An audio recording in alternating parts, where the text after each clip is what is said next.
Breaking news చూస్తున్నాం. ముఖ్యమంత్రి చంద్రబాబు చిత్తూరు జిల్లా పర్యటనలో భాగంగా నగరిలో విస్తృతంగా పర్యటించారు. తొలుత స్థానిక ప్రజావేదిక విద్యార్థుల వసతి గృహాలను ఆయన స్వయంగా తనిఖీ చేశారు. హాస్టల్లో వసతులను పరిశీలించిన ముఖ్యమంత్రి విద్యార్థులతో నేరుగా ముచ్చటించి వారి యొక్క సమస్యలను అడిగి తెలుసుకున్నారు.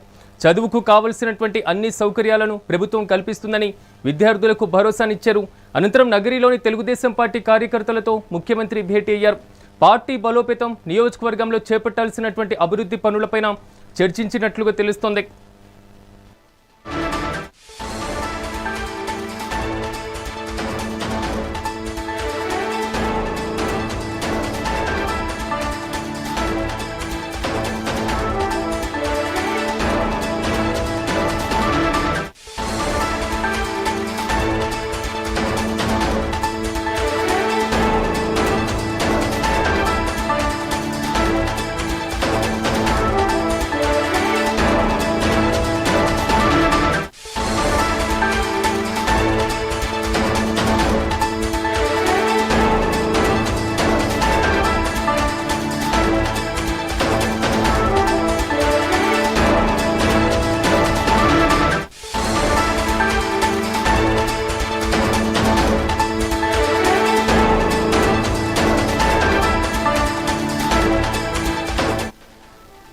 బ్రేకింగ్ న్యూస్ చూస్తున్నాం. ముఖ్యమంత్రి చంద్రబాబు చిత్తూరు జిల్లా పర్యటనలో భాగంగా నగరిలో విస్తృతంగా పర్యటించారు. తొలుత స్థానిక ప్రజావేదిక అదేవిధంగా విద్యార్థుల వసతి గృహాలను ఆయన స్వయంగా తనిఖీ చేశారు.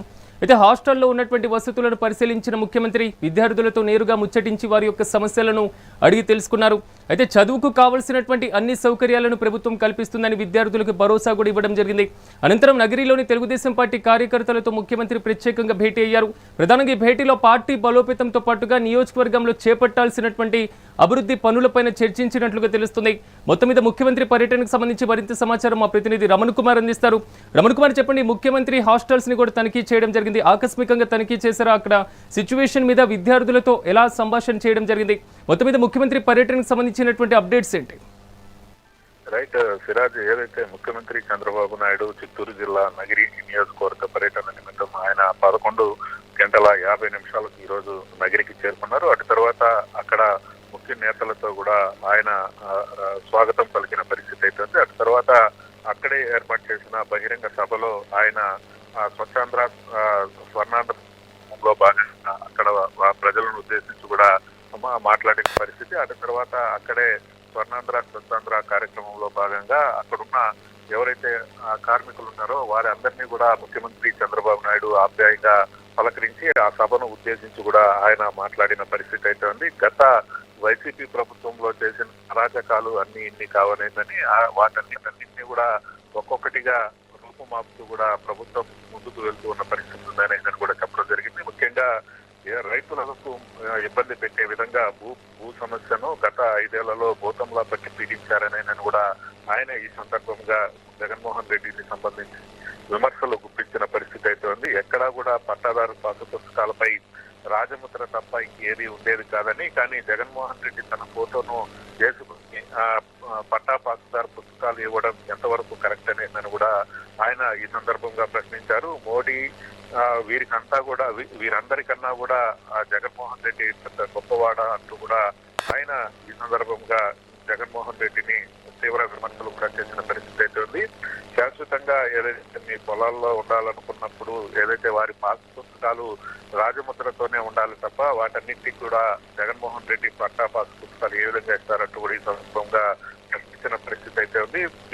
ఇందులో భాగంగానే ప్రభుత్వం అధికారంలోకి రాగానే ల్యాండ్ టైటిలింగ్ యాక్ట్ ను రద్దు చేసి ప్రజలకు చేసే విధంగా చర్యలు తీసుకున్నామనే ఈ సందర్భంగా ముఖ్యమంత్రి చంద్రబాబు నాయుడు చెప్పిన పరిస్థితి అయితే ఉంది. అలాగే ఏదైతే నగిరి నియోజకవర్గంలో యువతకు ఉపాధి కల్పించడమే ప్రథమ కర్తవ్యంగా చర్యలు తీసుకుంటామనేనని, అలాగే కుప్పం నియోజకవర్గాన్ని ఏ విధంగా అయితే అభివృద్ధి చేస్తున్నామో నగిరి నియోజకవర్గాన్ని కూడా అదే విధంగా అభివృద్ధి చేస్తామని నగిరి ప్రజలకు ముఖ్యమంత్రి చంద్రబాబు నాయుడు హామీ ఇచ్చిన పరిస్థితి అయితే ఉంది. ఏదైతే ఎంతమంది అడ్డుకున్నా కూడా అమరావతి రాజధానిలో ఉంటుందని, శాశ్వతంగా ప్రపంచం మెచ్చే రాజధాని అమరావతిలో నిర్మిస్తామని కూడా ఈ సందర్భంగా ముఖ్యమంత్రి చంద్రబాబు నాయుడు చెప్పడం జరిగింది. అలాగే ఏదైతే రాష్ట్రంలో అభివృద్ధి పనులు వారో లేకుండానే వైఎస్ఆర్సీపీకి సంబంధించిన వారంతా కూడా ఇప్పుడు మాట్లాడుతున్న పరిస్థితి ఉందని ఆయన ఈ సందర్భంగా చెప్పారు. అలాగే బహిరంగ సభ తర్వాత భోజనం విరామం తర్వాత ఆయన బాలికల హాస్టల్ ను కూడా సందర్శించారు. అటు తర్వాత అక్కడున్న ఏరియా ఆసుపత్రికి వెళ్లి అక్కడ ఉన్న రోగులను కూడా ఆయన పరామర్శించి అక్కడ ఎటువంటి సేవలు అందుతున్నాయో వాటన్నిటిని కూడా నేరుగా అడిగి తెలుసుకున్నారు. అలాగే కొన్ని కార్యక్రమాలు స్వతంత్ర స్వర్ణాంధ్ర కార్యక్రమంలో భాగంగా పలు కార్యక్రమాలకు ఆయన శంకుస్థాపనలు ప్రారంభోత్సవాలు కూడా చేసిన పరిస్థితి అవుతుంది. మొత్తం మీద ముఖ్యమంత్రి చంద్రబాబు నాయుడు నగిరి నియోజకవర్గం రావడంతో తెలుగుదేశం కేడర్ లో ఉత్సాహం నెలకొందని చెప్పాలి. Siraj. Right Ramana Kumar, thank you.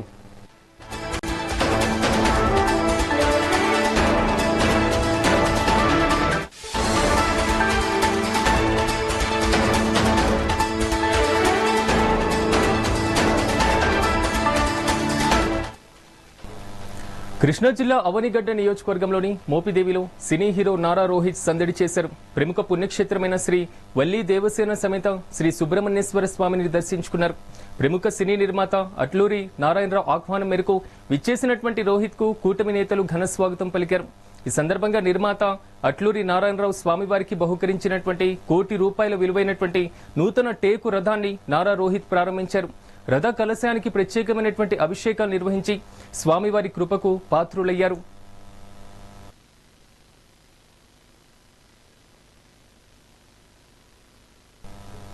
Tirumala క్షేత్రంలో రథ సప్తమి పర్వదినాన్ని పురస్కరించుకుని భద్రతా ఏర్పాట్లను ఎస్పీ సుబ్బారాయుడు తనిఖీ చేశారు. తిరుమల తిరుపతి దేవస్థానం సివిఎస్ఓ మురళీకృష్ణ మరియు విజిలెన్స్ అధికారులతో కలిసి 4 మాడవీధుల్లోని గ్యాలరీలను ఆయన క్షుణ్ణంగా పరిశీలించారు. అనంతరం ఎస్పీ భక్తుల యొక్క రక్షణ కోసం 1,260 మంది పోలీసులు, 1,200 మంది విజిలెన్స్ సిబ్బందితో భారీ బందోబస్తును ఏర్పాటు చేసినట్లుగా తెలిపారు. కంట్రోల్ రూమ్ ద్వారా సీసీ కెమెరాల నిఘాలో గ్రౌండ్ మేనేజ్మెంట్ను నిరంతరం పర్యవేక్షిస్తున్నామని పేర్కొన్నారు. వాహన సేవలు మరియు స్వామివారి దర్శనానికి వచ్చేటువంటి భక్తులు తిరుమల తిరుపతి దేవస్థానం అదేవిధంగా పోలీస్ విభాగాలకు సహకరించి వేడుకలను విజయవంతం చేయాలని ఆయన కోరారు.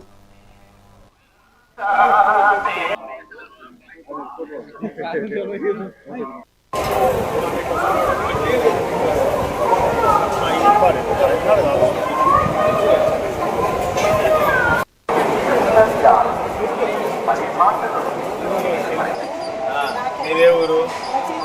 మచిలీపట్నం. ఈ రోజు నుంచి రేపటి దాకా ఇట్లా కూర్చుంటారా? ఏమవుతుంది సార్? ఇలానే ఉంటారు ముందే వచ్చి.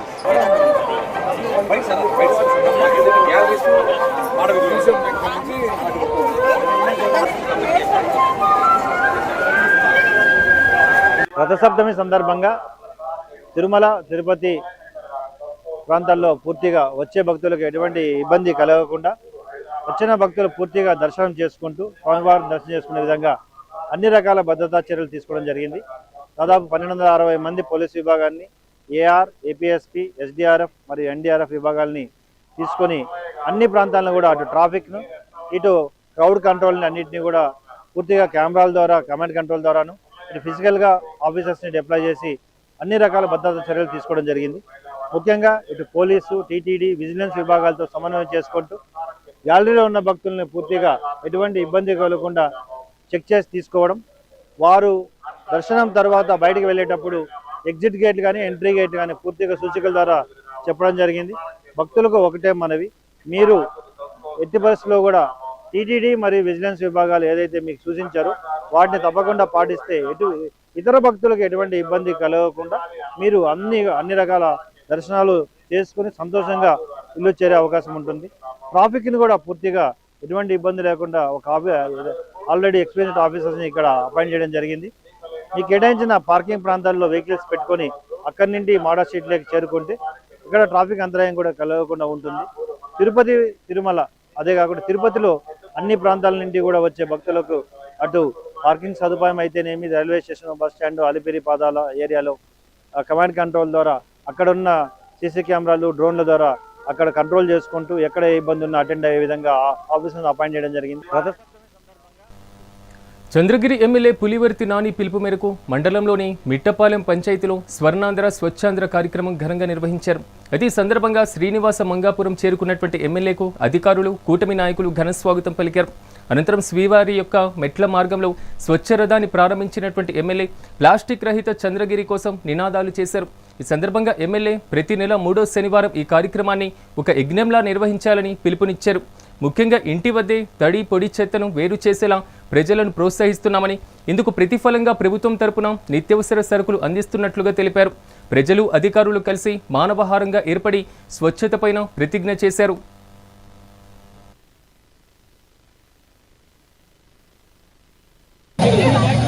చేతులు ముందు పెట్టారు మేడం.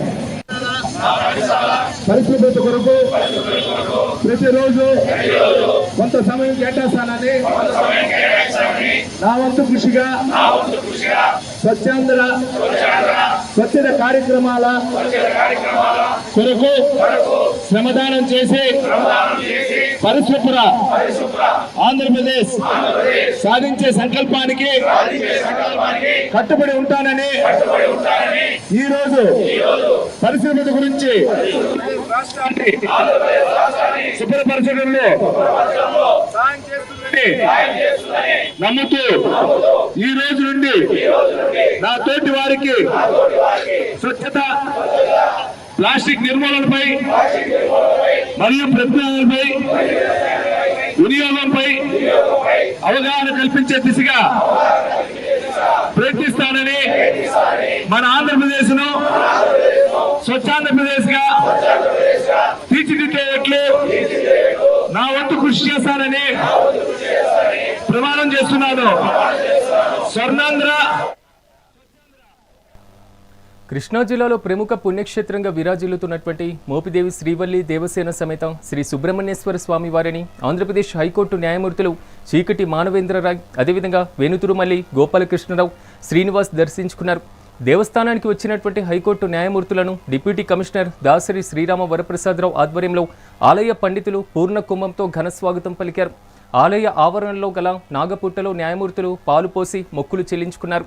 అనంతరం వారు శ్రీవారిని దర్శించుకొనగా ఆలయ పండితులు వారికి ప్రత్యేకమైనటువంటి పూజలు నిర్వహించారు.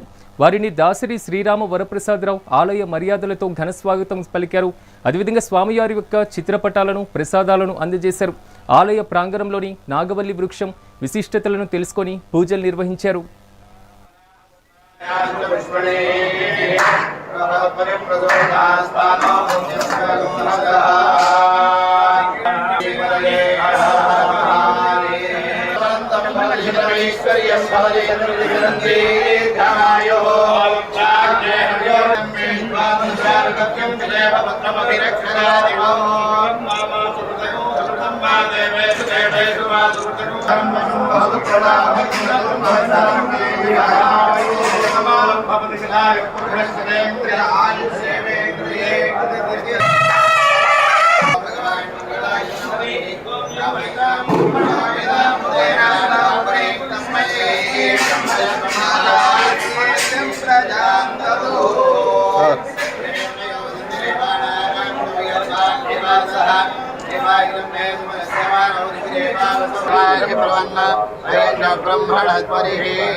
అన్నమయ్య జిల్లా మదనపల్లిలోని తట్టివారిపల్లిలో స్వచ్ఛాంధ్ర స్వర్ణాంధ్ర కార్యక్రమం ఉత్సాహంగా జరిగింది. ఎమ్మెల్యే షాజహాన్ బాషా, జిల్లా కలెక్టర్ నిశాంత్ కుమార్ ఈ కార్యక్రమంలో పాల్గొని ప్లాస్టిక్ సేకరణ కోసం ప్రత్యేకమైనటువంటి రూపొందించిన స్వచ్ఛ రథ వాహనాన్ని ప్రారంభించారు.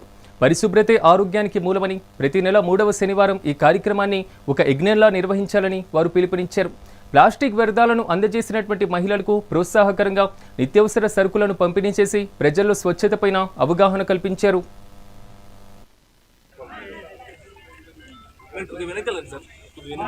చూడమ్మా చేతులు కనబడుతున్నాయి.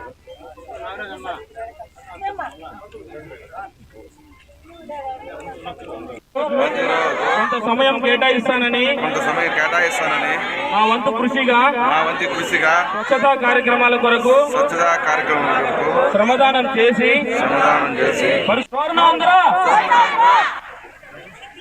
ఈ రోజు నుండి తోటి వారికి కూడా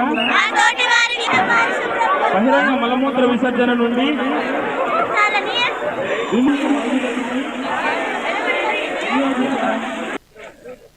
ఇప్పుడు స్వచ్ఛతని మన పదనపల్లి శాసనసభ్యులు అలాగే అన్నమయ్య జిల్లా కలెక్టర్ గారు ఇద్దరు కూడా స్వచ్ఛతను ప్రారంభించినారు. తప్పట్లు స్వచ్ఛాంధ్ర స్వర్ణాంధ్ర మనకు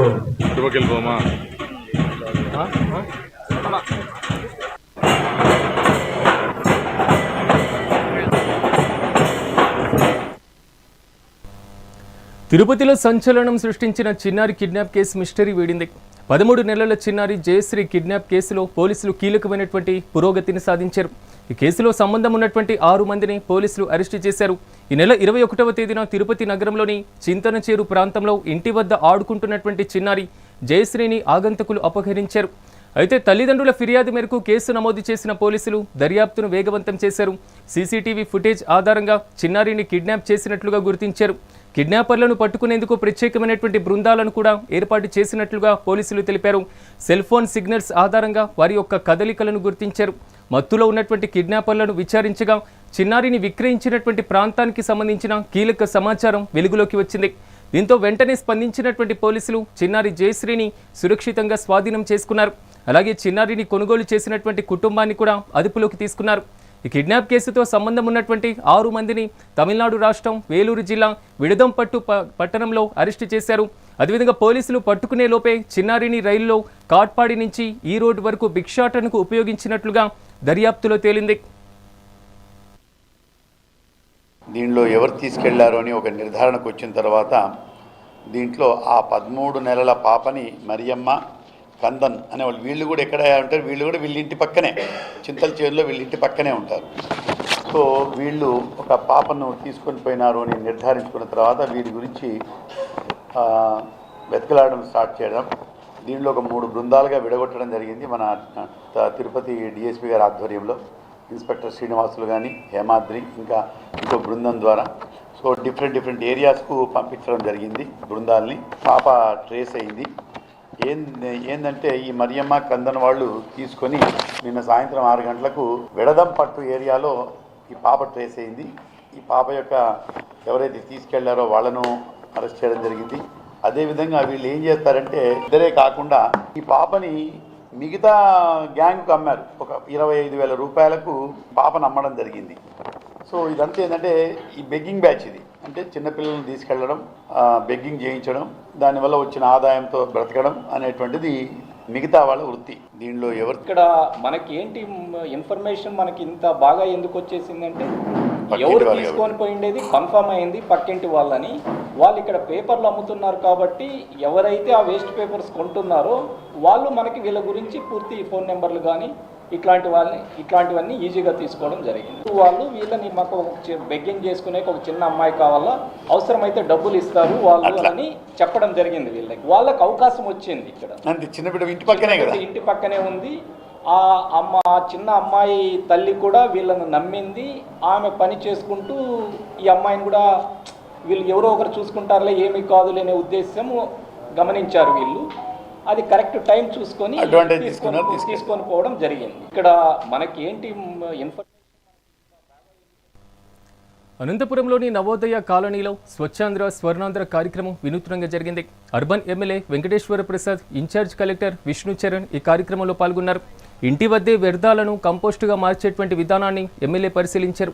చెత్తను బయట పారవేయకుండా ఇంట్లోనే ఎరువుగా మార్చి మేలైనటువంటి పండ్లు, కూరగాయలను పండిస్తున్నటువంటి మహిళా ప్రతిభను ఎమ్మెల్యే ప్రశంసించారు. ముఖ్యంగా హెయిర్ డ్రైర్, పౌడర్ వంటి ఉత్పత్తులను తయారు చేస్తున్నటువంటి మహిళా పారిశ్రామికవేత్తలను ప్రోత్సహించేందుకు ఎంఎస్ఎంఈ ద్వారా ప్రత్యేకమైనటువంటి స్టాల్స్ ఏర్పాటు చేస్తామని ఎమ్మెల్యే హామీ ఇచ్చారు. ఫస్ట్ మనం రెడ్ హెయిర్ అప్లై చేసుకున్న తర్వాత ఇది అప్లై చేసుకుంటే నేచురల్ బ్లాక్ వస్తుంది. చెత్త అనేది బయటికి పొడి చెత్త ఒకటి ఇస్తాం, తడి చెత్త మాత్రం ఇంట్లో.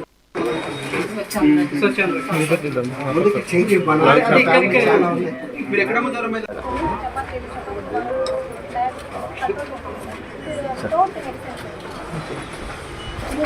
ఇది బాగుంది సార్. చిన్నపిల్లలకి సంతోషం నేను కలిపేసి ఇది పుదీనా ప్లాంట్, ఇది ఎముకలకి బాగా యూజ్ అవుతుంది సార్. ఓకే.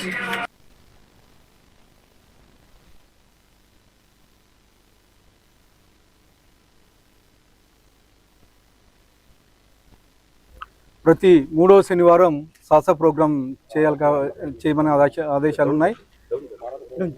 గత శనివారం సంక్రాంతి పండుగ కాబట్టి ఈ ప్రోగ్రాం 4వ శనివారంకి ప్రోగ్రాం పోస్ట్పోన్ చేయడం జరిగింది. దానిలో భాగంగా గౌరవ కలెక్టర్ గారు, అలాగే మా మార్కెట్ యార్డ్ చైర్మన్ పల్లవి గారు, అలాగే మా నాయకులు, మా మున్సిపల్ కమిషనరు పిడి మెప్మ గారు అంతా ఈరోజు ఈ సాసా ప్రోగ్రాంలో అటెండ్ అవ్వడం జరిగింది.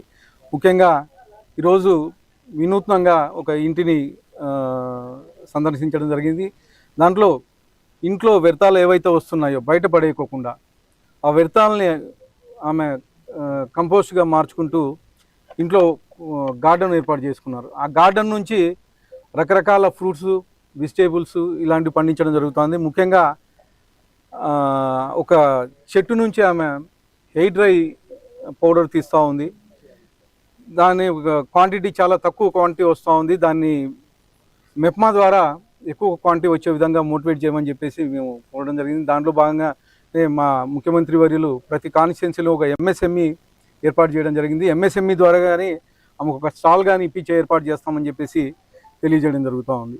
దేనికంటే ఒక మోటివేషన్ కింద, అంటే గౌరవ ముఖ్యమంత్రి నారా చంద్రబాబు నాయుడు గారు ఒక కాన్స్టిట్యున్సీలో ప్రతి కాన్స్టిట్యున్సీలోనూ ఒక ఎంఎస్ఎంఈ పార్కు ఏర్పాటు చేశారు. ముఖ్యంగా ఎస్హెచ్జి మెంబర్స్ని డెవలప్ కావాలని. ఈమె ఎస్హెచ్జి మెంబర్గా ఉంది. పిడి మెప్మ గారు కానీ కోరడం జరిగింది, అలాగే కలెక్టర్ గారిని కానీ కోరడం జరిగింది. ఫస్ట్ షాపు ఎంఎస్ఎంఈ నుంచి ఆమెకి అలాట్ చేయమని చెప్పేసి మేము కోరుతా ఉన్నాం. ఖచ్చితంగా అంటే మెప్మ నుంచి మోటివేషన్ చేసే విధంగా చేస్తామని చెప్పేసి తెలియజేస్తాం. వీరింట్లో ఇప్పుడు చూసింది ఏంటంటే హోమ్ కంపోస్టింగ్, అంటే ఏదైతే వ్యర్థాలు మనము పడివేయకుండా జాగ్రత్తగా దాన్ని హోమ్ కంపోస్టింగ్ చేసుకొని ఎలాగైతే దాన్ని ఒక వనరుగా మనం మార్చుకొని యూజ్ చేసుకోగలమో వాళ్ళు చాలా జాగ్రత్తగా చేసి చూపించారు. అండ్ వివిధ చెట్లు ఎలా నాటుతున్నారు, ఎలా పెంచుతున్నారు, అండ్ దానివల్ల ఎలాంటి ఉపయోగకరమైన పనులు చేస్తున్నారో కూడా మనకు చూపించడం జరిగింది. అండ్ ఇందాక గౌరవ ఎమ్మెల్యే గారు చెప్పినట్టు వీళ్ళ స్కేల్ ఏదైతే ఉందో చాలా లిమిటెడ్గా ఉంది. కేవలం ఒక ఇంటికి మాత్రం పరిమితం చేసుకొని ఉన్నారు. దాన్ని ఎక్స్పాండ్ చేసుకొని మెప్మాలో ఉన్న ప్రతి ఒక్కరికి మోటివేషన్ క్రియేట్ చేస్తూ ఇలాగే ముందుకు వెళ్ళాలని ఆశిస్తూ ఉన్నారు. అదేవిధంగా పీడీ మెప్మా గారు కానీ మున్సిపల్ కమిషనర్ ఇక్కడ ఉన్నారు కాబట్టి వాళ్ళకు కూడా ఆదేశాలు ఇస్తున్నాము. వీళ్ళ స్కేల్ ఏదైతే ఉందో దాన్ని ఇంప్రూవ్ చేసుకుంటూ మిగతా వాళ్ళకి మోటివేట్ చేసుకుంటూ వీళ్ళ స్కేల్ పెంచుకునే విధానంగా ముందుకెళ్ళాలని కోరుకుంటున్నాము. Thank you. విశాఖలో జరిగిన మీడియా సమావేశంలో మాజీ మంత్రి గుడివాడ అమర్నాథ్ రాష్ట్రంలో ప్రజాస్వామ్యం ఖూనీ అవుతుందని మండిపడ్డారు. విశాఖపట్నంలోని 57 ఎకరాల అత్యంత విలువైనటువంటి భూములను ఊర్సా అనేటువంటి సంస్థకు అప్పనంగా దారాదత్తం చేశారని ధ్వజమెత్తారు. ఎన్నికలకు ముందు భూములను కాపాడతామని ప్రగల్భాలు పలికినటువంటి చంద్రబాబు ప్రభుత్వంలోకి అధికారంలోకి వచ్చాక దోపిడీకి తెరలేపుతున్నారని విమర్శలు గుప్పించారు. అంతా కూడా ఒక పక్క సముద్ర తీరం, ఓ పక్కంతా కూడా తూర్పు కనుమలు ఏదైతే ఈస్టర్న్ ఘాట్స్ అని చెప్పి అంటామో, ముఖ్యంగా వీటితో పాటు సింహాచలం దేవస్థానానికి సంబంధించి దాదాపు 11,000 నుంచి 12,000 ఎకరాల దేవస్థానం భూములు, ఇలా రకరకాలైనటువంటి పబ్లిక్ సెక్టర్ ఇండస్ట్రీస్ ఏవైతే స్టీల్ ప్లాంట్ లాంటి సంస్థ దగ్గర 26,000 ఎకరాల భూమి, లేదా ఈస్టర్న్ నేవల్ కమాండ్ డిఫెన్స్కి సంబంధించినటువంటి ఇలా రకరకాలైనటువంటి సంస్థలు ఉండడం, లేదా జియోగ్రఫికల్ సిచ్యువేషన్స్ని బట్టి ఉన్నటువంటి పరిస్థితులు, ప్రభుత్వాన్ని దగ్గర ఉన్నటువంటి ల్యాండ్ బ్యాంక్ చాలా తక్కువ, చాలా విలువైనటువంటి ల్యాండ్ బ్యాంక్. అటువంటి దాన్ని కస్టోడియన్గా ఉండాల్సినటువంటి ప్రభుత్వాలు, దాన్ని కాపాడాల్సినటువంటి ప్రభుత్వం, వారికి కావాల్సినటువంటి మనుషులకి మొదటి 2 సంవత్సరాలు కూడా ఆ పని మీద ఉంది. మొదటగా అయితే గత సంవత్సరం ఫిబ్రవరిలో ఏప్రిల్ మాసంలో అనుకోండి, మార్చి ఏప్రిల్ మాసంలో ఉర్సా అనేటువంటి కంపెనీకి 57 ఎకరాలు ఆ కంపెనీ స్థాపించింది లేదు, ఆ కంపెనీ క్యాపిటల్ లేదు, ఆఫీస్ లేదు, స్టాఫ్ లేరు, కేవలం బినామీ పేరుతో పెట్టినటువంటి సంస్థకి దాదాపు 2,000 కోట్ల రూపాయలు విలువైనటువంటి భూమిని దారాదత్తం చేయాలనేటువంటి ప్రయత్నం చేస్తే క్యాబినెట్ అప్రూవల్ చేస్తే ఇది ప్రజల్లోకి వచ్చి ప్రతిపక్షంగా వైఎస్ఆర్ కాంగ్రెస్ పార్టీ ఫైట్ చేసి, మిగిలినటువంటి రాజకీయ పార్టీలు ప్రతిపక్ష పార్టీలు ఫైట్ చేసి, ప్రజా సంఘాలు ఫైట్ చేసి, మేధావులు మాట్లాడి పెద్ద ఎత్తున ప్రభుత్వాన్ని నిలదీస్తే ఎబియన్స్లో పెట్టేటువంటి కార్యక్రమం చేసింది. పక్క రాష్ట్రాల్లో వేలంలో భూములు కొంటున్నటువంటి సంస్థలకి, హైదరాబాద్ కానీ లేదా కర్ణాటకలో కానీ లేదా మహారాష్ట్రలో కానీ గుజరాత్లో కానీ పక్క రాష్ట్రాల్లో వేలంపాట్లో ప్రభుత్వ భూములు కొంటున్నటువంటి సంస్థలకి, ముఖ్యంగా రియల్ ఎస్టేట్ సంస్థలకి విశాఖపట్నంలో మాత్రం 50 కోట్లు ఉన్నటువంటి భూమి 50 లక్షలకి, 10 కోట్లు ఉన్నటువంటి భూమి 25 లక్షలకి, 40 కోట్లు ఉన్నటువంటి భూమిని రూపాయికి, కపిల్ అనేటువంటి సంస్థ, సత్వా అనేటువంటి సంస్థ, ఇలా రకరకాలైనటువంటి సంస్థలకి సంవత్సరం పొడుగునా, గడిచినటువంటి 2 సంవత్సరాల పొడుగునా భూములు కేటాయిస్తూ వచ్చారు. మొన్న ఎప్పుడో ముఖ్యమంత్రి గారి కొడుకు వారు కూడా మంత్రిగా ఉన్నారు. వారిని అడిగితే ఎకరం భూమి కాదు మొత్తం భూమి ఇచ్చేస్తానంటున్నాడు. వీళ్ళ తాత ఆస్తిలాగా, వీళ్ళ తాత జాగీర్ లాగా. ఇది వాళ్ళ పక్కా లోకల్ ఏపీ న్యూస్. మరిన్ని లోకల్ అప్డేట్స్తో మళ్ళీ కలుద్దాం. చూస్తూనే ఉండండి మెగా 9 టీవీ.